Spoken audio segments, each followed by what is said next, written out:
Você ainda nem chegou nos 30, mas já sente o peso deles?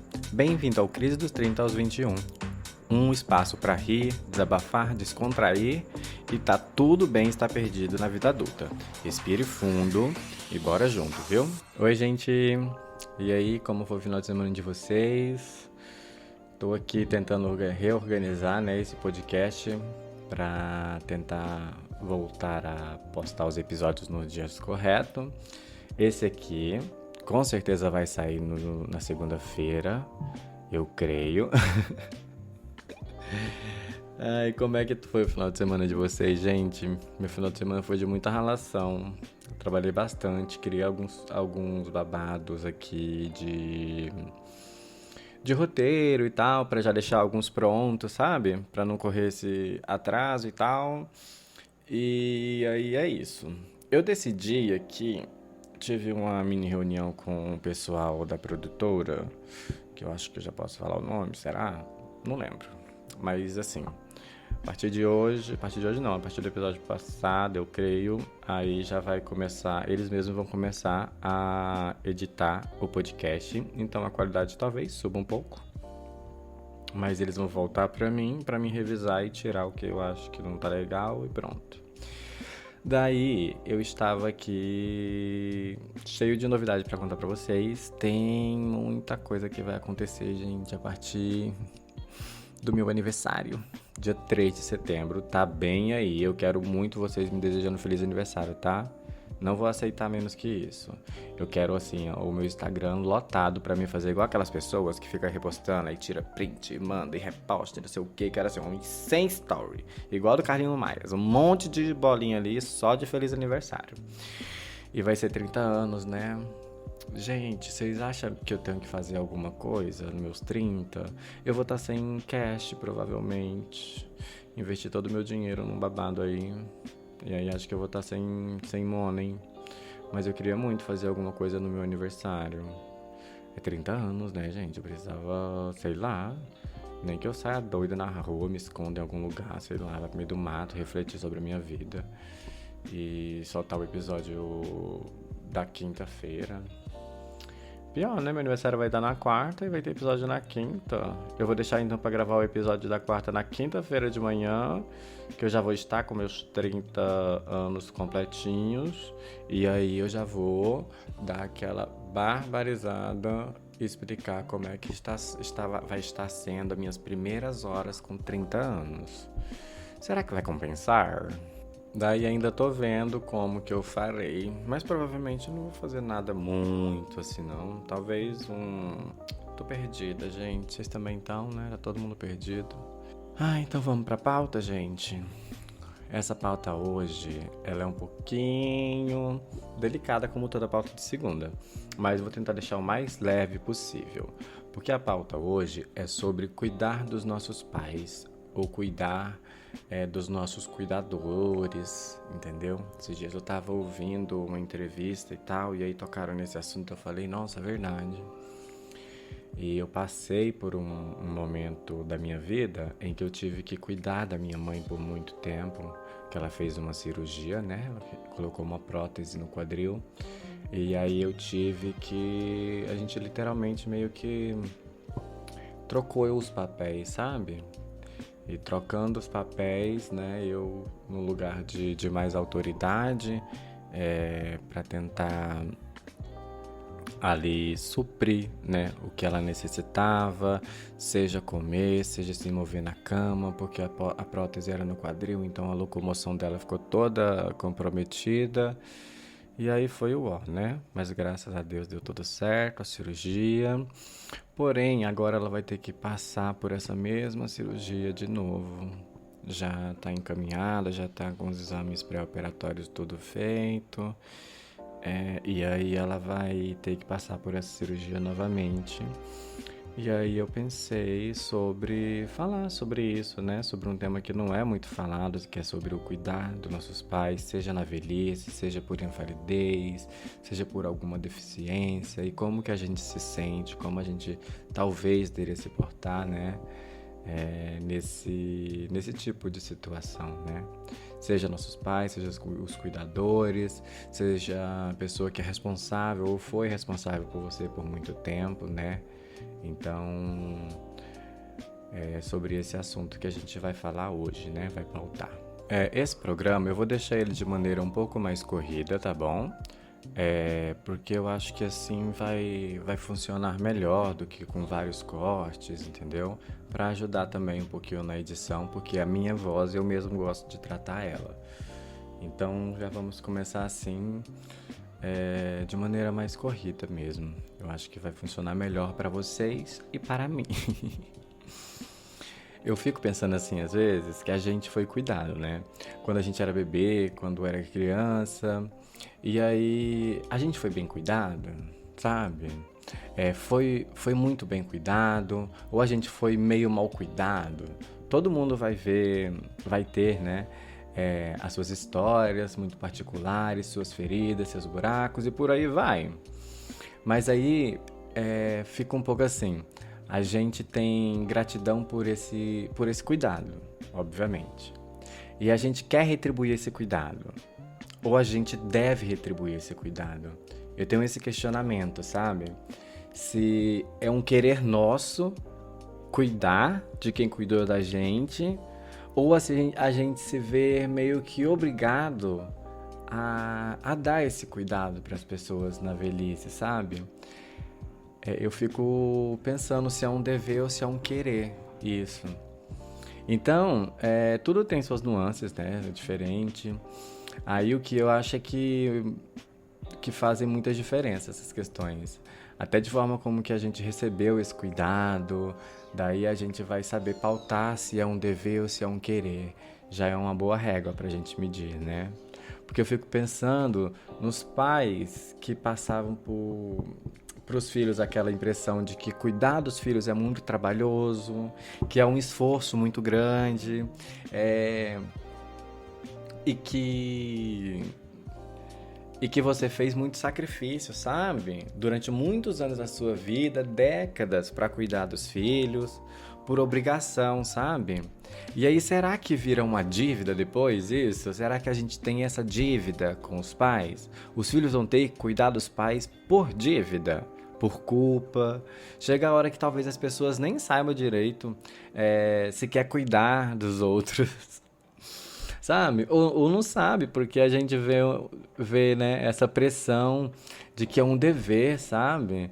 E que pode acertar um pouco. Desculpa. Pode afetar um pouco, né? O nosso querer de cuidar. Pra mim, sabe?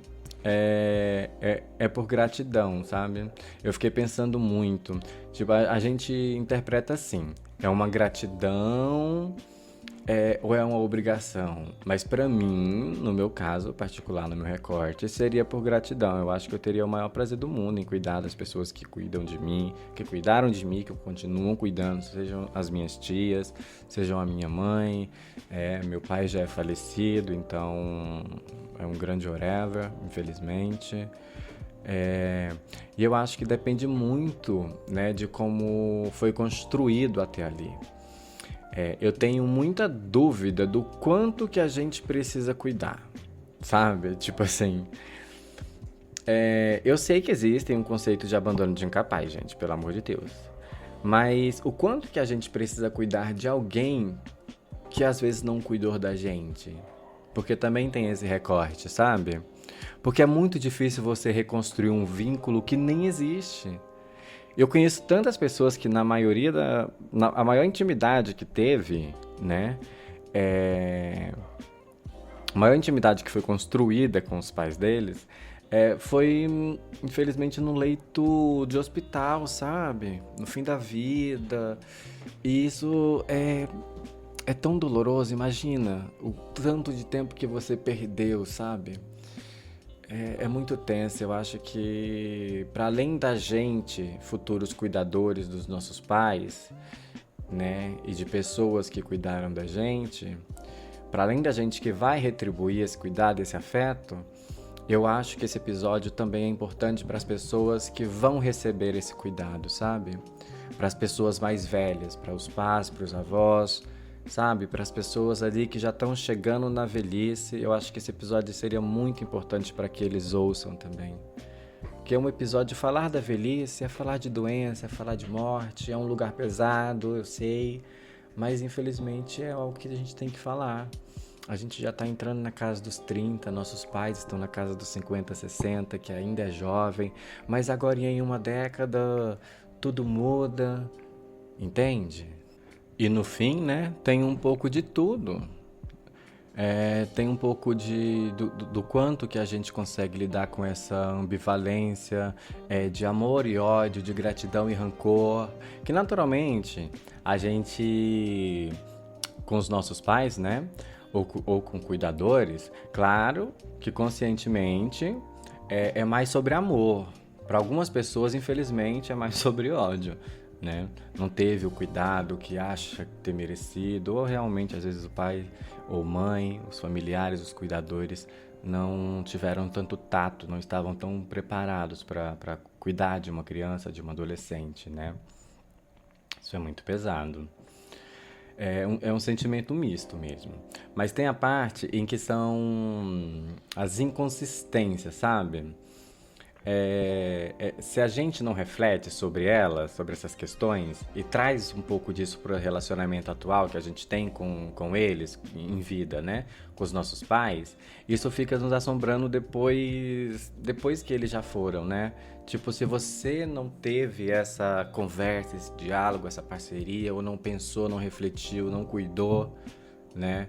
Dos seus pais em vida, depois que eles partem, fica dessa forma, né? É algo que vai assombrando a gente de maneira horrorosa. E aí é isso. A nossa geração cada vez tendo menos filho, às vezes nem tendo filho, preferindo gatos.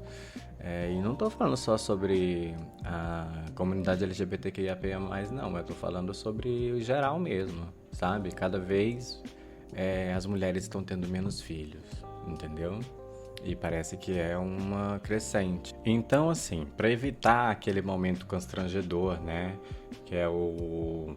Bom, a gente vai se acertar as contas agora, né? Quando a outra pessoa tá morrendo, quando a pessoa tá doente. Que já é uma situação difícil, não só para aquela pessoa, mas para a família inteira, obviamente. Aí você vai querer lembrar uma história que nunca foi falada, sabe? Então, quanto mais a gente conseguir reconhecer que tem vários afetos, que tem alguns traumas, que tem decepção dos dois lados também, né? Não é de um pai para filho, de filho para pai, de mãe para filho e tudo mais, porque enquanto ser humano a gente deixa o outro a desejar, sabe? A gente vai deixando o outro desejar em algum sentido. Tipo, queira que, tipo assim, então queria que meu pai fosse mais assim, sabe? Ou mais assado, que ele tivesse feito tal coisa, que ele não tivesse feito tal coisa. Mas cada um foi o que deu, né? Não tem como voltar atrás. Um dos últimos episódios aqui do podcast, eu falei sobre o quanto pra mim é complicado essa questão do voltar atrás, sabe? De não conseguir, que as coisas acontecem agora, elas estão aí agora, sabe? Então, assim, pra mim é uma questão que é muito de imediato, de resolução imediata. Mas assim, não é que a gente tenha que também, né, que passar pano e perdoar tudo. Mas nesse sentido, eu acho que até vale a gente retomar um pouco de alguns valores mais conservadores mesmo. Sabe? Os valores mais tradicionais da família. Sabe? De união, perdão, porque eles também nos libertam.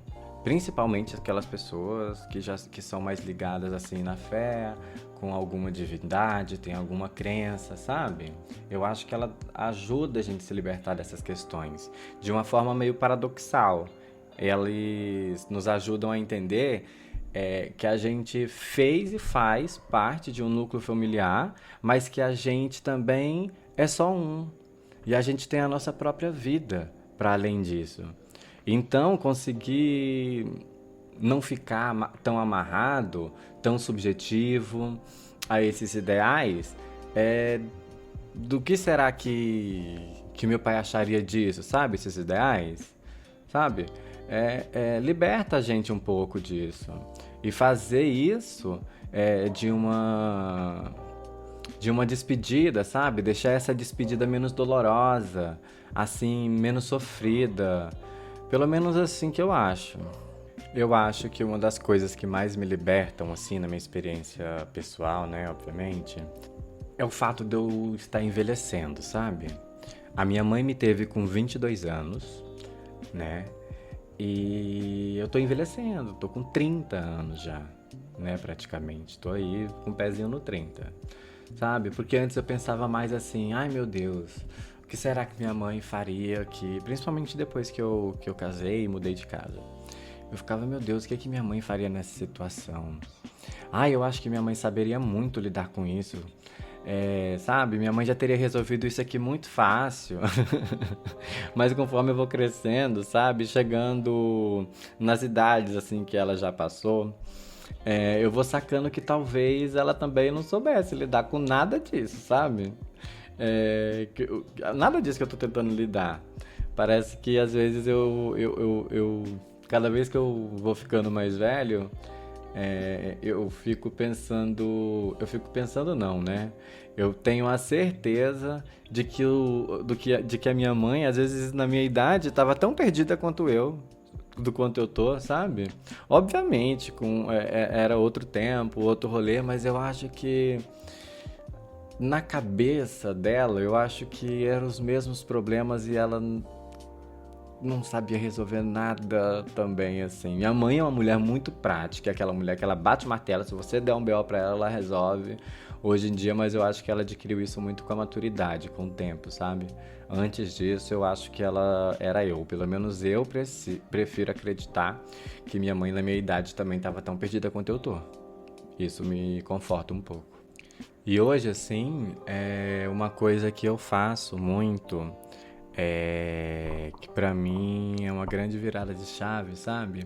Às vezes quando eu pego o álbum de foto e eu vou olhando as fotos da minha mãe mais jovem, das minhas tias, eu tenho uma família gigantesca, sabe? E aí eu gosto de ficar olhando pra essas fotos de quando elas tinham mais ou menos a minha idade, ou então às vezes até quando elas eram mais novas. Minha mãe tem uma foto de quando ela tinha 16 anos e, meu Deus do céu, eu acho que é uma das mulheres mais bonitas que eu já vi. Sabe, ela tinha um cabelo comprido, cheio, bem escuro, com ondas gigantescas, assim, de dar inveja. Todas as minhas tias falavam desse cabelo da minha mãe, de quando ela usava ele nesse comprimento. Aí tem uma foto dela que ela tá com umas amigas assim de ladinho, e ela tá tão atual, sabe? Ela tá com uma blusinha mais curta, uma sainha prinçada, uma sapatilhinha, sabe? Nossa, Deus, é a coisa mais linda do mundo. E essa é a forma que eu mais consigo humanizar, sabe? A minha mãe. Olhando essas fotos assim, olhando as fotos das minhas tias, eu consigo entender um pouquinho, sabe? De que ela também é humana, ela tá passando pelas mesmas questões que eu, sabe? E já passou por essas questões e a gente tá no mesmo barco. É muito legal isso. Esses dias pra trás eu tava vendo uma entrevista, né, com um psicólogo, eu não lembro se era psicólogo ou se era psiquiatra, ai não sei. Um rapaz aí que cuida da cabeça da gente quando a gente tá dodói da cabeça. E aí, ele usou uma referência sobre uma psicanalista que se chama Françoise Douto. Eu acho que é assim que se pronuncia. E ela tem um conceito que eu achei bem interessante, que é o legado afetivo, que é quase uma espécie de recebido, sabe? Assim, transgeracional, que você recebe assim querendo ou não, mas que você também não precisa e nem deve, sabe? Aceitar, internalizar tudo isso de maneira incondicional. E aqui entra esses comportamentos, sabe? Essas dinâmicas que vão perpetuando de duas formas. Ou você replica, né? Ou você vai no modo de oposição, sabe? Por isso que você pode por isso que você pode fazer tipo, ou você faz exatamente igual a sua mãe, ou você faz exatamente o oposto do que ela fez, sabe? Olha, Olha só, mesmo quando você está fazendo o oposto, né? O que essa psicanalista diz é que mesmo quando você está fazendo o oposto, é muito possível que você ainda esteja operando, né, no mesmo eixo. Você está usando o mesmo referencial. Ah, eu quero fazer diferente, sabe? Isso aí que você fala aí, será que é uma decisão sua ou é algo deliberado? Ou você tem alguma margem de manobra, né? Que não é só para não fazer igual, sabe? Porque aí nesse processo de você conseguir se desvincular assim, dessa forma, porque são referências tão grandes pra gente que é assim que a psicanálise pode pensar em genética também ou coisas de ambiente, sabe? De estímulos e resposta. Mas o grande ponto é que esse legado efetivo, ele não é consciente. Assim, enquanto a gente não fala sobre ele, e é difícil falar, porque você não é que você vai falar assim, olha mãe, eu acho que eu sou alcoólatra porque minha avó é alcoólatra, a senhora também é alcoólatra, e todos nós possivelmente vamos morrer disso, né, por conta dessa doença. Como que vai ter essa conversa, saca? É, sem entrar na culpa, sabe? Sem magoar o outro, sem ofender. E você não se. Sabe? Tipo, como é que você fala para ele? Você não se tratou? Sabe? Você não cuidou da avó? Eu vou ter que cuidar de você também agora? É uma loucura isso, gente. Outra questão também, né? Que veio uma tela na minha cabeça e eu queria falar sobre. Eu fiquei assim, pra mim, sabe? Olhar pra mim mesmo e envelhecer, não sei se é mais difícil do que aceitar o envelhecimento dos nossos pais, sabe? Ou então dos nossos cuidadores. Eu não sei o que é mais difícil pra mim. Eu achava que pra olhar o meu envelhecimento era mais fácil. Mas aí, nessa minha última consulta com a minha psicóloga, ela me disse, aliás, ela não me disse, ela soltou de maneira aleatória, tipo assim, nossa, há muito tempo eu não pegava ninguém que tinha questões com a idade. E eu fiquei, uai, gente, que doidura. Nunca tinha imaginado assim, eu sempre achei que era uma brincadeira, mas aí acho que ela percebeu que talvez seja algum babado, sabe? Mas assim, de forma alguma, né? É muito mais. É muito mais difícil pra mim ver os outros envelhecer, sabe? Eu não tenho uma relação tão assustadora com a morte. E é porque eu acho que eu não vou sofrer tanto, sabe? Morrendo. É um palpite meu? É um palpite meu. Mas vamos jogando nesse palpite. Eu não vou tratar de nada religioso, sabe? Mas assim, na minha cabeça hoje, acabou, acabou. Não queria que fosse assim, mas meu Deus, já passei por tantas religiões, já tentei tanta coisa e pra mim hoje é um grande acabou, acabou, sabe? Mas perder as pessoas que eu amo me dá muito mais medo, sabe? Aí eu volto a pensar sobre aquele pensamento, às vezes o pensamento cristão, às vezes o pensamento de religiões de matrizes africanas, sobre talvez reencarnar, talvez reencontrar esse ente querido.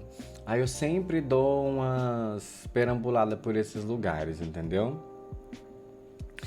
E aí, tipo, não sei. Vai que numa dessas aí eu reencarne e aí eu viro um pet. A primeira coisa que eu ia fazer era, não sei onde que eu ia estar, mas eu ia sair correndo pra frente da casa das minhas amigas e forçar todas elas a me adotar. Ou pelo menos uma delas, mas eu ia forçar todo mundo. E meio que tipo assim, né? É, Sobre a gente envelhecer e tal. Queria que fosse algo que não fosse tão negativo, sabe? Porque a gente sabe que culturalmente, de uma representatividade, é um terror, né? A gente vive num culto à juventude o tempo todo, a beleza é sempre jovem, assim.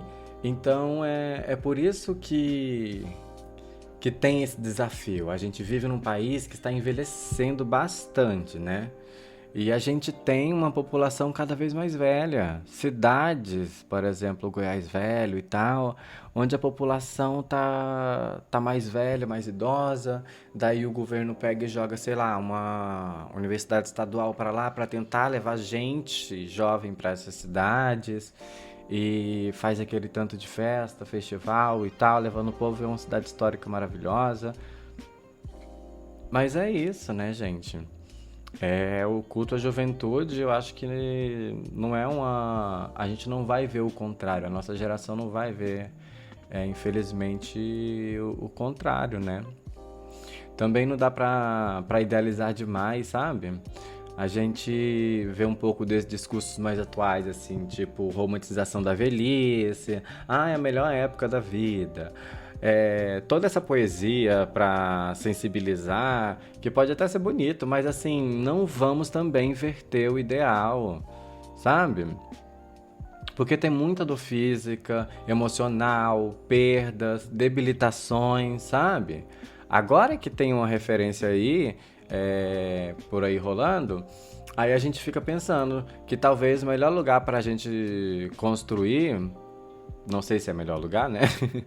Mas é um lugar pra gente criar imagens da velhice, é os nossos próprios pais, sabe? Observar eles assim, sabe? Como que eles estão lidando, ficar próximo e tentar entender como que ele trata a velhice dele ou dela, né? E até ajudar eles a enfrentar esse desafio também, né? Porque aí você meio que recebe um spoiler de como vai ser a sua, porque vocês têm uma vida mais ou menos parecida. Esse desafio pode também ser uma forma da gente já ir se preparando, sabe? Pra passar por tudo isso. E sempre tomando também bastante cuidado, né? Tipo, até onde eles deixam a gente participar dessa velhice com eles, sabe? Não dá também pra desejar pelo outro ou jogar sua expectativas demais, né, nos nossos pais, de que eles tenham uma velhice de tal jeito, sabe? Do jeito que a gente quer. E essa questão também de romantização da velhice, quase não sai, hein? É, eu acho engraçado porque eu acho que a romantização da velhice ainda não chegou na velhice, de fato. Porque a gente tá romantizando mulheres de 50 anos, gente. Elas são jovens, tá muito nova, sabe? A gente não fala mais sobre a velhice ainda, sabe? A gente não tá falando sobre a velhice ainda, sabe? E a gente chegou agora, ontem. E a gente chegou na menopausa, pra você ter noção. Tipo assim, eu ouço discursos de mulheres hoje falando sobre menopausa, sabe? Mas sobre a velhice, a gente não fala. E é engraçado você falar, minha avó tem 97 anos e ela tá bem. Gente, tem avós aí aqui mesmo na rua de casa, tem o seu Lazim e a dona Lorinda, que é um casal que tá junto há vários anos. Ela é ex-sogra da minha mãe divorciou, né, há um tempinho. E aí a gente ainda tem contato com eles. O vai estar com mais de 100 anos, acho que é 105 anos já. E toda vez que você vai cantar Feliz Aniversário só pra velhinha, o pedido dele é que seja o último, que seja o último. Que ele tá cansado, coitado. Mas assim, ele tem uma cabeça ótima, ele dá uma andadinha aqui e acolá, obviamente, né? A idade cobra muito. E aí ele tem as questões dele mesmo, que é as limitações por conta da idade, né? Caminhar um pouco mais devagar, às vezes o uso de bengala, todas essas questões assim que infelizmente é necessária quando chega essa parte da vida. E agora, falando assim, né, da velhice de pessoas tão próximas a mim, como o seu Lazinho, a dona Olerinda e tal, eles têm até uma cabeça bem boa pra idade deles e tal. Mas assim, gente, não tem nada que me dá mais medo do que o adoecimento mental. Sabe, eu vou fazer 30 anos, já tem todas as minhas questões que eu compartilho aqui com vocês o tempo todo. Inclusive me expondo até muito. É isso que eu quero evitar ao máximo, sabe? Isso é uma coisa. É meio que uma noia minha mesmo. Eu direto pesquiso coisas que eu posso fazer, sabe? Exercitar meu cérebro. Então, tipo, palavras cruzadas. Eu tenho um joguinho no meu celular também que é maravilhoso, que parece o Sudoku e tem outros joguinhos lá. Eu faço tudo isso, gente. Tudo que o povo me fala que é pra deixar o cérebro mais esperto, eu tô fazendo. Menos atividade física, mas essa semana eu começo porque próximas consultas com a minha psicóloga, eu quero falar para ela que pelo menos 3 vezes por semana eu fiz caminhada. Começar de baixo, né, gente? Porque ninguém dá conta também. E aí eu fico meio que nessa paranoia, sabe? De envelhecer da cabeça. Até porque, né, em termos neurológicos, eu dei uma pesquisadinha aqui, né? A gente sabe que é real que existe o encolhimento do cérebro, né? Você não é. Como é que fala? A pessoa mais velha, ela tem menos regeneração celular, né? Eu lembro que eu já tinha lido isso. E aí tem o encolhimento do cérebro. Aí elas têm mais dificuldade de criar novas sinapses. Então, essa estimulação cognitiva é muito importante e é preciso física e tudo mais, sabe? Não dá assim pra gente fugir. O que dá é pra gente tentar retardar esse babado. E aí, em termos psíquicos, a gente pensar em terapia, como que é? Eu sou uma pessoa mais velha, idoso, e fazer terapia, sabe? Ter esse cuidado com a saúde mental, em geral, é bem difícil, né? Porque, primeiro, é uma questão de estima. Assim, de que o próprio, né? Como é que fala? De saúde mental é legal. É uma coisa muito recente esse rolê, sabe? E a galera mais antiga não tá muito por dentro disso. A não ser que a gente vai comunicando, falando sobre essas questões e mostrando o resultado das nossas terapias, falando sobre a nossa própria terapia e tal. É algo muito recente, é muito de agora, sabe? Quem passou décadas e décadas acreditando que terapia era coisa de doido, gente, para doente mental, esse preconceito tá muito enraizado. Assim, então, como que a gente que mantém, né, essa até curiosidade sobre isso, sobre como as emoções funcionam e não cair nesse lugar tão comum de soberba, sabe? De conversar e de não ditar, entendeu? Para eles.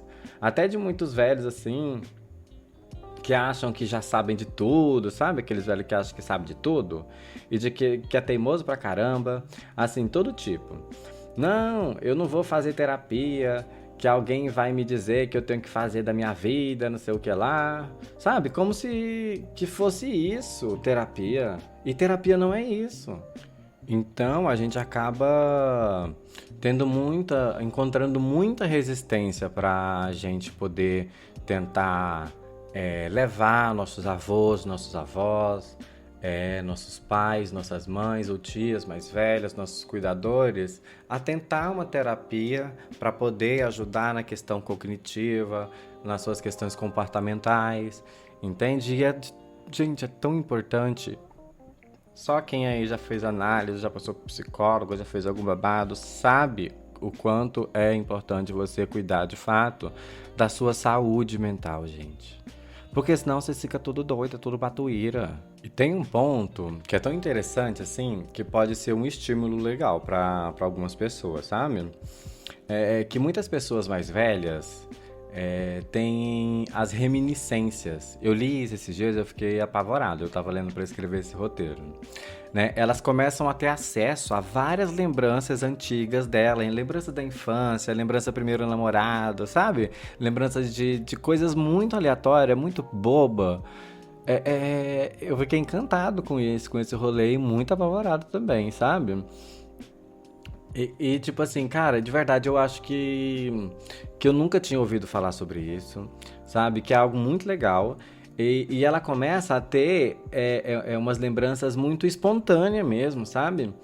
É uma coisa meio nostálgica, sem saber o porquê que acontece. Isso desperta vários afetos, positivos e negativos, depende da lembrança que a pessoa tem, depende da vida que a pessoa teve também, né? Geralmente as vidas dos nossos avós, principalmente da gente, pessoas que somos racializadas e tal, às vezes não tem tantas lembranças boas assim pra dispor mesmo assim do HD da cabeça pra poder lembrar. Mas isso acontece. E isso, sabe, pode ser muito rico para você fazer numa análise. É quase como se fosse a mente dizendo assim: olha, são as últimas chances de você lembrar de algumas coisas que você não lembrava há muito tempo. Gente de Deus. Eu dei uma surtada tão grande com isso, sabe? E a pessoa ali pode elaborar isso, sabe? Dar sentido, dar um novo direcionamento, fazer disso uma sensação, sabe? Fazer em análise. Eu achei isso tão fantástico, sabe? Porque se você pensa, a maioria dos adultos passa o dia inteiro tão, sei lá, absorto pelo presente, focando ali, aqui, no agora, né? Pelas demandas, correria, trabalho e tal, não sei lá o quê. Que chega na hora da sessão, né? Que vai na terapia, fala, eu não lembro de nada da minha infância, não sei o quê. As pessoas não lembram nada da infância delas. Gente, tem muita gente que não lembra mesmo de nada, sabe? Eu fico impressionado. Eu tenho tantas lembranças da minha infância. Eu lembro de quando eu morava no norte, de eu indo pra casa de um amigo meu, da época, que era o Lucas. A gente era muito próximo. Hoje em dia nem tanto, mas na época éramos muito próximos. E, tipo, a gente ia pra casa dele, e aí, sabe aqueles DVDs de. Como que chama? De hip hop antigo, sabe? Da época que a Rihanna lançou Umbrella, aí tinha o Chris Brown, yeah, yeah. Nossa, tinha um. Eu ia pra lá e a gente passava a tarde inteira depois da aula, a gente estudava de manhã, a tarde inteira ensaiando essas danças. Ele era melhor do que eu nessas danças, mas eu tava ali tentando também, que eu sempre tive dois pés esquerdos. Depois de adulto, que aí a coisa melhorou um pouco. E aí eu tenho tanta lembrança, assim, sabe? Eu tenho lembrança da minha mãe grávida, da minha irmã do meio, da Sabrina, da gente sentado, ela sentada numa cadeira de macarrão comprida, aí eu, embaixo de um pé de manga gigantesco que tinha lá na nossa casa, e eram 4 lotes, né? E um pé de manga no meio, que era para separar os lotes, só que não tinha cerca.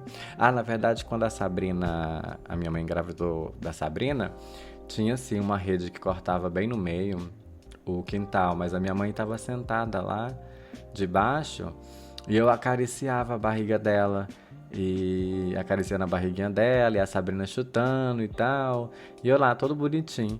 E aí, esse tempo atrás, olhando ali, eu tenho uma foto exatamente desse dia, dessa lembrança minha, sabe? Eu tenho lembrança de quando meu primo queimou o pé numa carreira de carvão e ficava gritando. Então, assim, eu tenho muitas, muitas, muitas, muitas lembranças de quando eu era mais jovem, assim. Eu acho que eu não tenho muitas lembranças de quando eu era criancinha, assim, sabe? Pelo menos não boas pra contar aqui. Eu vou puxar uma pauta aqui que é bem pessoal, sabe? Eu não ia falar, nem coloquei no roteiro e tal, mas acho importante. Acho que não vai ter outro espaço, outro tema que eu possa falar a respeito dessa pauta, sabe? Em 2021, creio que em novembro de 2021, eu perdi a minha avó, sabe? Ela já vinha lutando contra o câncer há um tempo e, assim, a gente achava, né? Nós achávamos ali, a nossa família, achávamos que todo mundo já estava pronto, estava preparado. E aí tinha aquela questão sabe? Toda vez que ela passava muito mal, que ela achava que ela ia descansar, aí ela pedia pra chamar todo mundo, aí ia todo mundo pra lá pra casa da minha tia que tava ficando com ela, né? Minha tia que abriu mão de tudo, abriu mão do trabalho, abriu mão das suas necessidades, tipo de cuidado consigo mesmo, adoeceu pra poder ficar com ela, sabe? Tenho muito respeito por essa tia, que é minha tia Noelna, tia Elna. E aí, ela faleceu, creio que em novembro de 2021 mesmo. E aí a gente tava lá, né? Todo mundo ali, minha família é gigantesca, então veio muita gente. Veio o pessoal da igreja que ela participava, minha família, grande parte é cristã evangélica. E aí veio o pessoal da igreja, veio os amigos para consolar e tal. Eu fiquei tão perdido ali naquele momento, sabe? Que eu não sabia muito bem o que fazer. Fazia muito tempo que eu presenciava algum velório da minha família. E aí a única coisa que eu fiz, assim, né, que me veio na cabeça para fazer, foi um caldo, fiz alguma comida. E aí eu peguei frango, peguei cheiro verde, mandioca. E aí fui fazer um caldo verde de frango lá para alimentar a galera. Fiz assim, um tachão de caldo para todo mundo.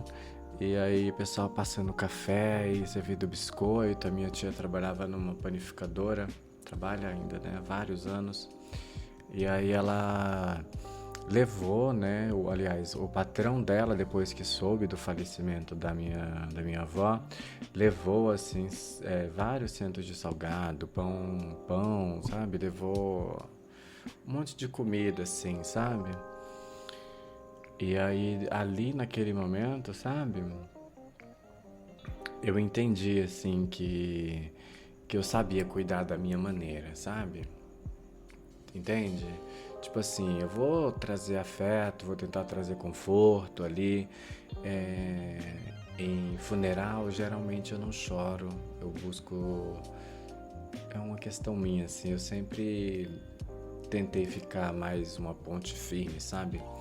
Desde o falecimento de uma prima minha, que minha mãe, assim, se descontrolou, assim, estava recém-operada, eu entendi que eu precisava ser um ponto firme ali para poder segurar aquilo ali, né, organizar, orientar a família e tal. E aí eu percebi isso, sabe? Que às vezes eu não preciso ser o cara que dá conta de tudo, sabe? Que dá conta de ficar ali do lado, que dá conta de ficar velando o caixão o tempo todo, sabe? O meu papel ali que eu senti foi de tentar ser útil mesmo, de fazer uma comida, de preparar um alimento ali para as pessoas que estavam presentes. E fiquei assim bastante feliz mesmo, assim, sabe? A comida que eu fiz ali alimentou aquela galera que tava ali, sabe, desde a noite anterior sem dormir. E a galera fala, nossa, que caldo gostoso, Flavi, como é que... O que você fez, o que você pôs, sabe? Aí o assunto já vai mudando, aí uma hora ou outra você vai e ouve uma risada de alguém, sabe? Eu me percebi ali que às vezes a gente não precisa ser o ponto mais forte do lugar, sabe? Você só precisa, a sua maneira, achar o seu lugar ali. Na minha questão, né? Pra mim, a comida é cuidado, sabe? Quando eu cozinho pra alguém, é a forma de dizer eu estou cuidando de você, sabe? Eu me importo com você. E ali eu entendi isso, que a comida ela une as pessoas de fato, sabe? Eu acho que é por isso que até hoje eu gosto muito de cozinhar. E aí, basicamente, o relato é esse. Depois seguiu como todo funeral, né? Nos despedimos todos dela, né? De, de como foi tudo aquilo, mas é isso, né? As pessoas às vezes vai em um momento que a gente acha que não deveria ter ido, mas é Deus que sabe, assim, mesmo do momento exato, onde cada um ter que cada um já cumpriu seu papel na Terra, sabe? É isso. Tem diferentes papéis, sabe, dentro da família, entende? Cada um assume um papel, sabe? Foi importante pra mim encontrar o meu, sabe? Isso é muito bom, sabe? Essa minha atual situação. Tem gente que tem a situação tipo de assumir todos os papéis, sabe? Então é por isso que às vezes as pessoas estão em situações tão difíceis, sabe? Em fases mais complexas, fases mais difíceis, porque às vezes pega todos os papéis pra si e acha acha que dá conta de tudo, que resolve tudo, que é a babadeira. Mas é importante encontrar o seu espaço, sabe? O seu lugar ali, onde você mais é potencializado em ajudar as outras pessoas e tal. Agora, depois que eu já me recompus, tomei uma aguinha, tô tranquilo, né? Vamos falar agora sobre os casos onde o conflito se dá, né? Porque tem pessoas que, independentemente da idade, não gostam de ser cuidadas. Vocês já encontraram alguém assim, gente? Eu já encontrei. Meu Deus, é uma peleja. Sabe? Ou elas não gostam de ser cuidado, ou então não aceitam isso, sabe? Não conseguem pedir ajuda, mas se sentem invalidadas, sabe? Porque acham que vai criar um peso, que vai ser um estorvo na vida do outro, sabe? E acaba virando um estorvo mesmo, sabe? Mas de outras formas, porque não tem jeito. Gente, meio inconsciente, sabe? Tipo assim, ela tem um jeito meio inconsciente, assim, de chamar a atenção, sabe fazer aquele joguinho de indireta. E no fim é sobre conseguir ter uma certa transparência, assim, sabe? De, olha, tô doente, tô sem dinheiro, me ajuda aqui, me dá um help, né? Mas aí, né, tipo, não vou falar porque eu não quero te preocupar. São os discursos mais aleatórios, assim, que eles lançam, né? Isso é uma intenção boa, mas também meio condescendente, entende? Assim parece que a pessoa tá tratando os filhos como se fossem criança ainda e não como um adulto, sabe? Que poderia estar ali te dando apoio, te dando suporte. Porque todo mundo precisa de apoio, gente, em algum momento da vida. No final da vida, mais ainda, né? Ou então, tipo, do contrário, aquela dinâmica onde o pai e a mãe exigem tanto cuidado dos filhos que os filhos nem querem mais, né? Só de raiva não querem mais ajudar por tanta cobrança. Vira aquela chantagem emocional, como se nunca fosse suficiente o que os filhos fazem. Então, assim, né? Tem aquele caminho do meio, né? Onde as coisas não estão tão sobredeterminadas, sabe? Talvez em algum dia, ou algum momento, você tem que falar, olha, isso aqui a gente não está conseguindo fazer. Talvez a gente vai ter que chamar algum profissional da área da saúde para fazer, porque isso aqui a gente não está dando conta, sabe? E tem esse encontro mais ou menos razoável entre o seu desejo de cuidar do outro, sabe?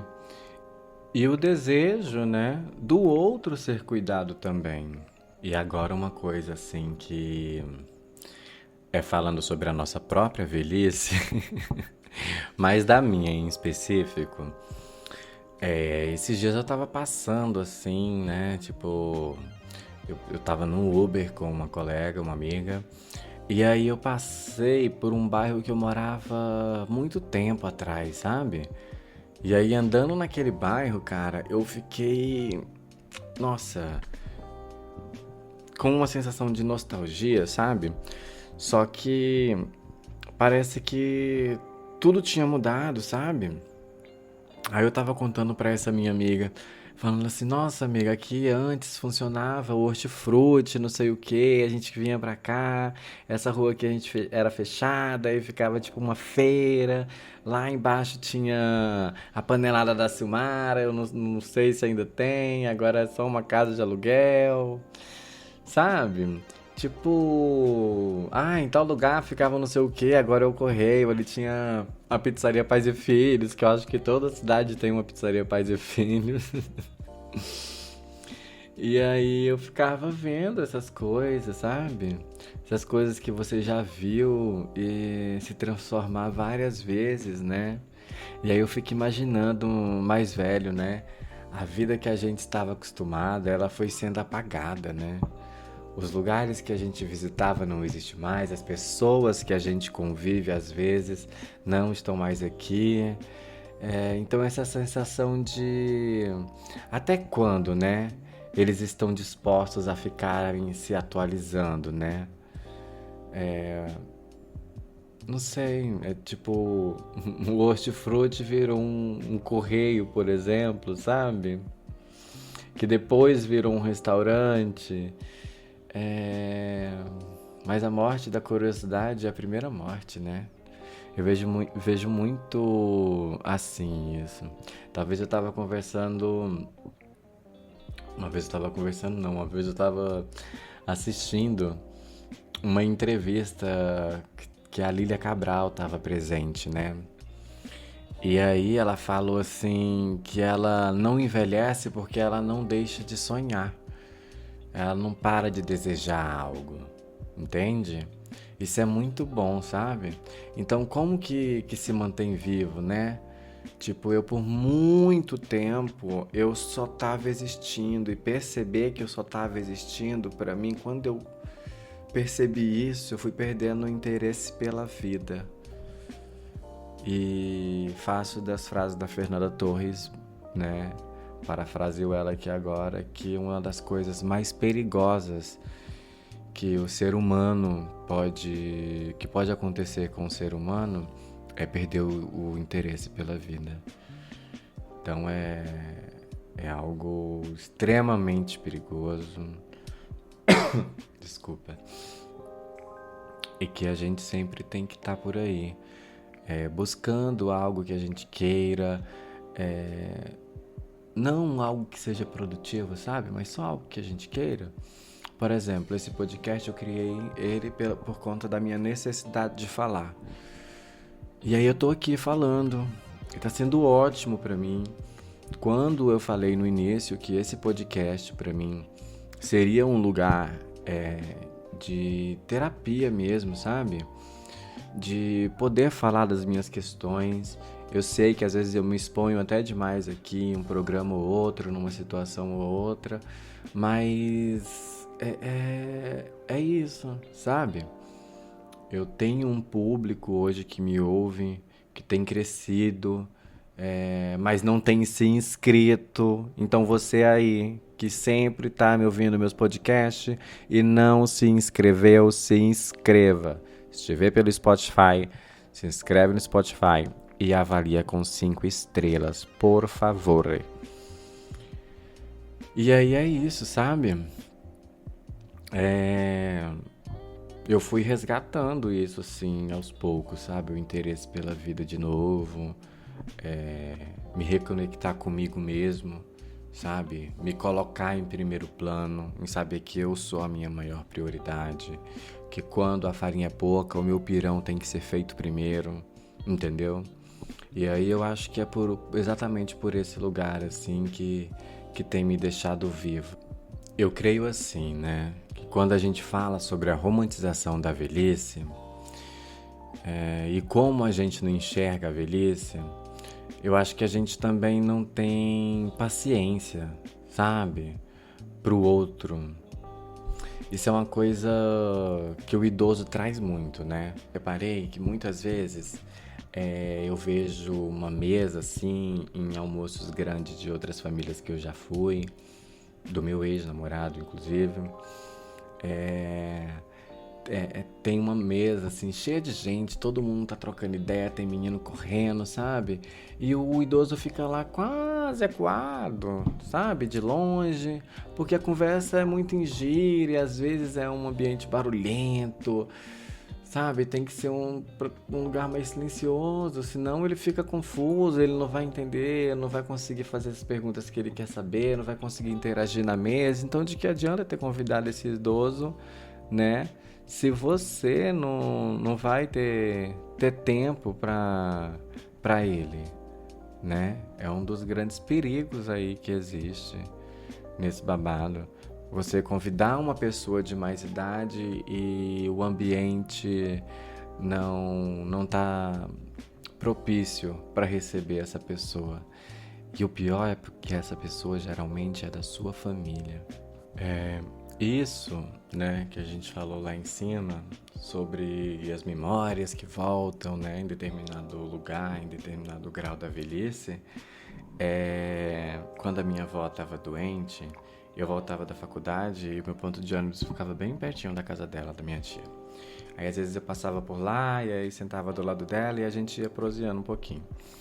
Aí eu sempre tinha muitas perguntas assim, né, por causa que os idosos da nossa geração, da nossa casa e tal, eles carregam, eles são uma enciclopédia.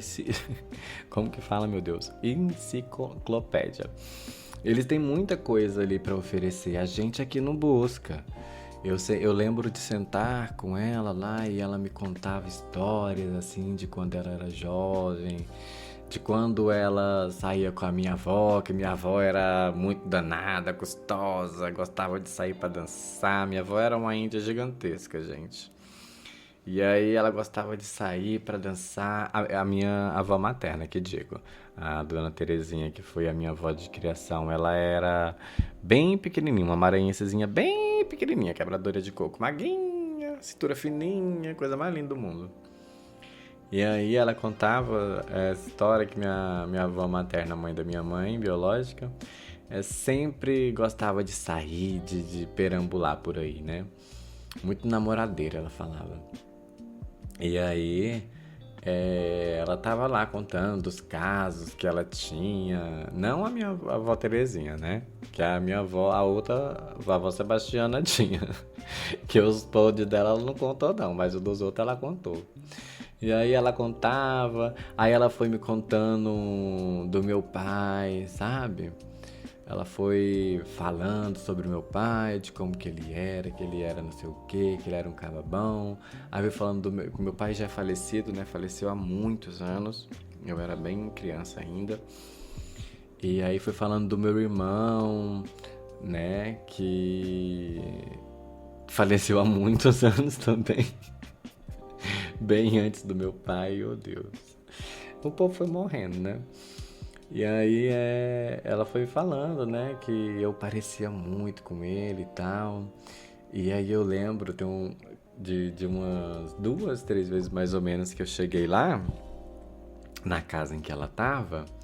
Minha tia Tonha tava junto. Minha tia Tonha, tia Lucimar, não lembro. Tinha uma das minhas tias lá junto.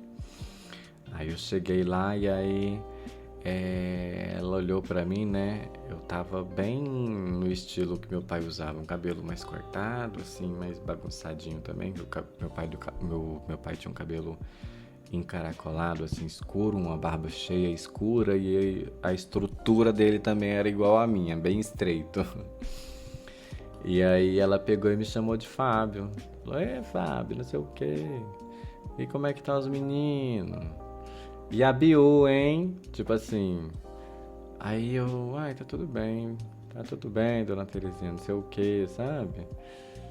Foi tão dolorido assim ver ela não me vendo, sabe? Mas me vendo, não sei, assim, eu vendo em mim o meu pai, uma pessoa que talvez eu não tenha tanto apreço. E aí foi meio por esse lugar, assim. As conversas eram maravilhosas, eu adorava. E eram bem curtas, obviamente, mas sempre muito agradáveis, assim, muito legal de participar, de ouvir ela. Infelizmente, pouco tempo depois ela faleceu, eu não pude mais ouvir as histórias dela e agora muito menos, né? E assim, a história é isso, né? Tipo, cada um vai no seu ritmo de envelhecimento. A gente não pode querer imprimir que a pessoa se mantenha fazendo tal coisa o tempo todo, para sempre. Você para de trabalhar, se aposenta, você não tem mais filhos para cuidar. Como é que você se ocupa, né? Como é que você vai se ocupar? Ocupar a cabeça, sua vida. Acho que surgem muitas questões aí. E às vezes, assim, eu me pego pensando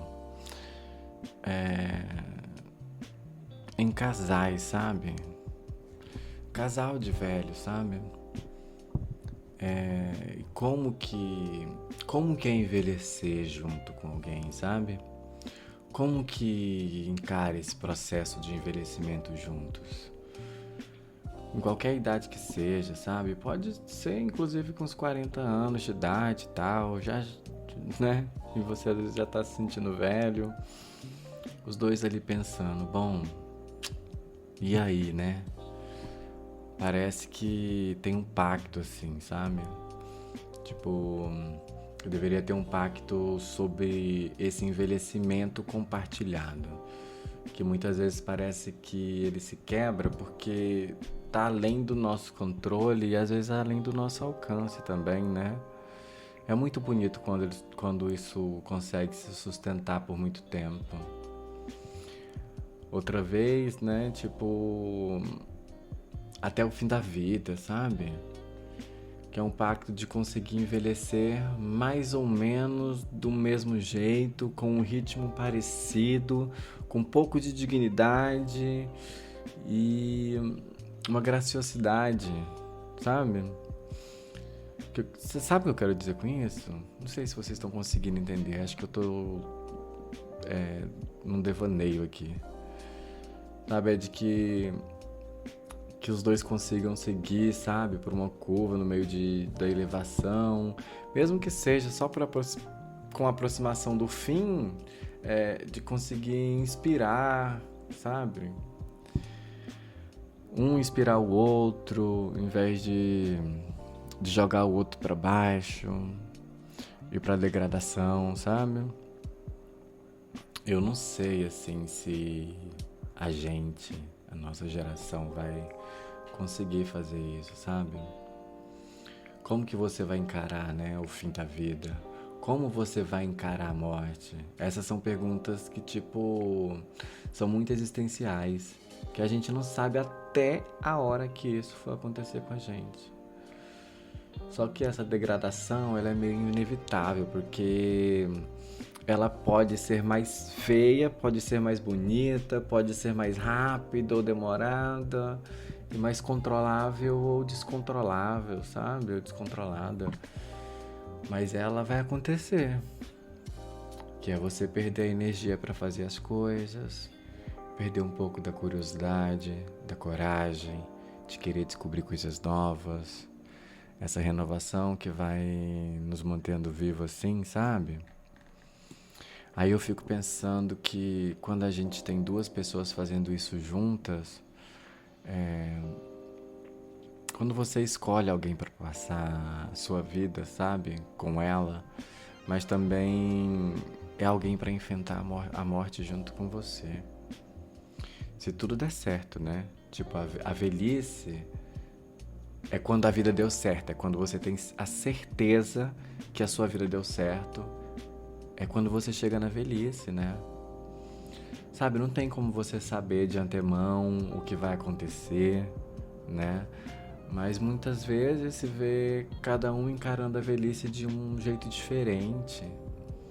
E aí a gente tem um recorte do gênero e tal, que na maioria das vezes a mulher fica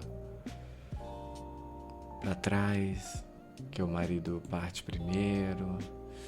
E aí ela vai cuidar desse marido, né, das doenças que vêm acompanhadas junto com a velhice.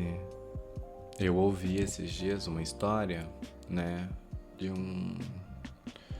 uma senhora que tá com início de Alzheimer e estava numa dessas casas de repouso. E aí, nessa casa de repouso, o marido dela decidiu se internar junto com ela, mesmo estando saudável, né, apesar da velhice. Ele decidiu se internar junto com ela, morar ali, pra não deixar ela sozinha, sabe? Como ela precisava de ajuda, sabe? Ele não quis deixar ela sozinha. E aí ele mora lá. Eu achei tão bonito isso, sabe? Você abrir parte da sua vida, da sua liberdade para estar com o outro. Mas às vezes a sua vida e a sua liberdade tá no outro. Muito bonito um amor desse jeito assim, sabe?